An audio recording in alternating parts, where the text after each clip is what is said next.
There are all kinds of different pipes and tubes that you can pick up at your local hardware store. And unless you deal with them regularly, it can be very confusing when you see things like the inside and outside diameter and all the different types that they have, like PVC and conduit, and then all the materials that they use, like steel, aluminum, copper, and even wooden dowels. So today I'm going to explain all the pipes and tubes that we know fit the MakerPipe system and what to look for when planning to use them for your project. When shopping, you will see various sizes and lengths. The listed size is called the trade size, but we're actually going to focus on the outside diameter of the pipe because that's what the connectors clamp around. You can picture the outside diameter as a straight line from one side of the outer wall to the other side. The MakerPipe system is designed to fit 3/4 inch EMT conduit. Now, like I said earlier, that would be the listed trade size, and oftentimes what you'll find is the listed trade size and outside diameter are different. So in this case, 3/4 inch conduit actually has an outside diameter of 0.92 inches, and that's the number we're going to focus on for the rest of the video.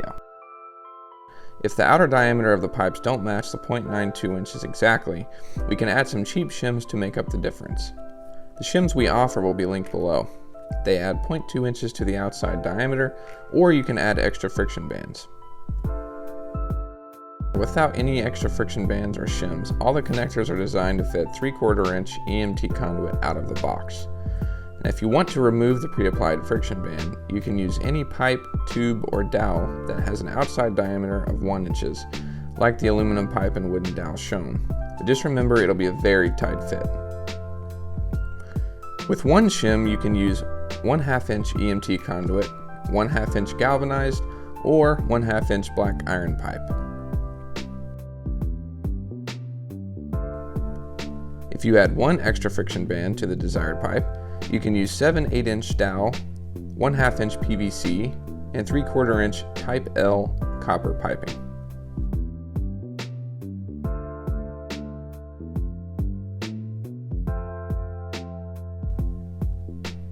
And if you add 2 friction bands to the pipes, you can use 3/8 inch galvanized pipe and 3/8 inch black iron pipe.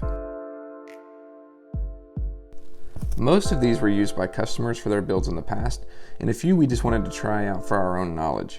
Now, I'm sure there are more out there that we couldn't test today, and if there are some that specifically you want us to try out, or maybe you've tried, let us know down in the comments below. Thank you so much for watching. Be sure to like and subscribe, and turn on the notification bell to be notified of videos released in the future.